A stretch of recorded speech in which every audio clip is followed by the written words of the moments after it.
You talked about Jarwin a little bit, just how he's looked so far and in this offseason. Excuse Jarwin. me. Yeah, he's really physically more mature. He's really worked on getting stronger. So that's helped him. When he got here, he was, I guess, a year out of being converted from a receiver position to tight end in college. So he spent a lot of his time on that. But he's got ability to stretch the field. He runs well. We look at him a lot as a stretch the field type of tight end.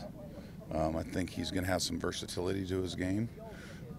All the tight ends got to work on their blocking and all that stuff, and make that something that they can be good at. But I think he's got a really bright future. Swaim and Schultz too, just kind of how they've done here in the early going. Well, Swaim is the most experienced of our guys. He knows the offense the best at this point because he has played in it. Even though he was probably the second or third in a lot of our stuff, but he knows it. He's been a really good leader for those guys. He's watched how Jason prepared and worked, and so did these other guys. But that is a big part. So he's doing well. Schultz, we had good off season with him. He missed some time. He was out for personal reasons for 2-3 days, but so he's got a little catching up to do. But he comes out of a really good system, so he has a good feel for the position. He's a really good blocker, but I think he's a little underrated as a receiver. He's got some nice receiving skills. He didn't have a lot of production in college, but he played at a multi-tight end offense, and they had some pretty good guys to spread it around. So it wasn't because he's not capable. Stanford also runs it a little more than most Division I teams do. Does that help him in terms of? I think it does, because the type of blocks we ask him to do, he's going to do. And you don't see, you guys know in college, most of the tight ends are flexed out, really not playing true, maybe what you would call a traditional tight end position. Not really, playing next to tackles, working combination blocks in the run game, all that stuff. So because of the system that he played in at Stanford, I think he does have an edge, especially in the run game.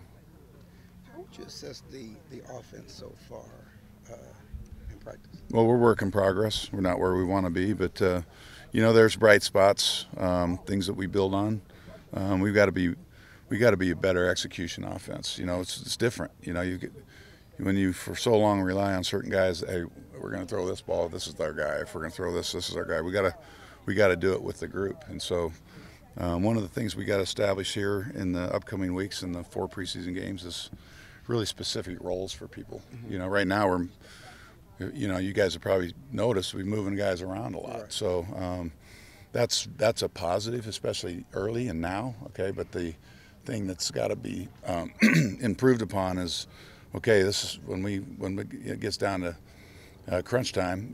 This is the guy that is, he's a go-to player in this route or this play, or we put this guy in on this concept when we're game planning specifically.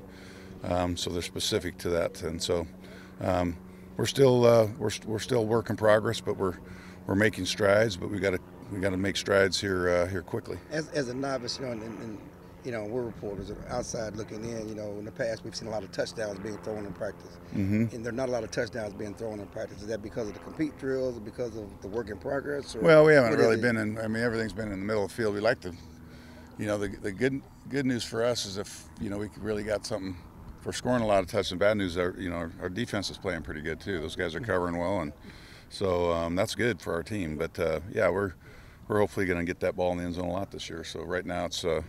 We're going to start working some red zone stuff and get focused on, and hopefully we'll be putting that ball in the end zone a lot this year. Are you looking at longer drives then, or is it not really like? Well, I don't know. We've been a pretty, especially in 2 of the years, we've been a pretty good team as far as having the ball a lot. In our 2 best years, we probably led the league, or we're top in the league with time of possession. We don't look at that as a thing, but if we're possessing the ball and converting 2-3 third downs, which is not easy to do within drives, and you execute, it can be fairly effective. But we'd like to be able to be a team that can drive the ball and score, and also be able to score from distance too. Why can Cole be an effective outside receiver? He's just a different matchup for people. I think they play the bigger, taller, longer play strength guy is different. Cole we've got to be able to get over the top with him when he's out there, and he's got that sneaky speed. You guys have seen him before get down the field. So, but I just think corners cover different than slot or nickel players, and they play with more assurance that they have a linebacker helping in the middle, or you know, that kind of thing. Safeties are really helping over the top of outside receivers more. So I just think sometimes, at times when we do it, gives them a little more error out there. I think they play them a little different. You touched on this when you were talking about finding specific roles for these guys as you work through everything. Mm-hmm. How do you balance, again, embracing the versatility and how that can keep a defense off balance or on its heels versus 3rd and 3 or 3rd and 5, needing to find this play or this guy you can go to time and time again? Yeah, well, that's why we practice. You know, we've got a young group, so every day we're learning something about our guys, right? So finding the balance is out here, and the proof's in what you're able to do, and you know, how you're able to perform when you've got a matchup and you've got to win that matchup. So we're finding who those guys are right now, and and that's why we have these practices, and that's why we have 6 weeks to get ready for the first game, so we can find out who those guys are. Are they interchangeable pieces? Or? Sometimes, yeah, sometimes. Okay. Not always. We like to not be to a point where this is when we do this guy runs this route. We want to be able to have versatility, but you do want to have your core bread and butter guys, you know, and this is their core plays, and we will have that.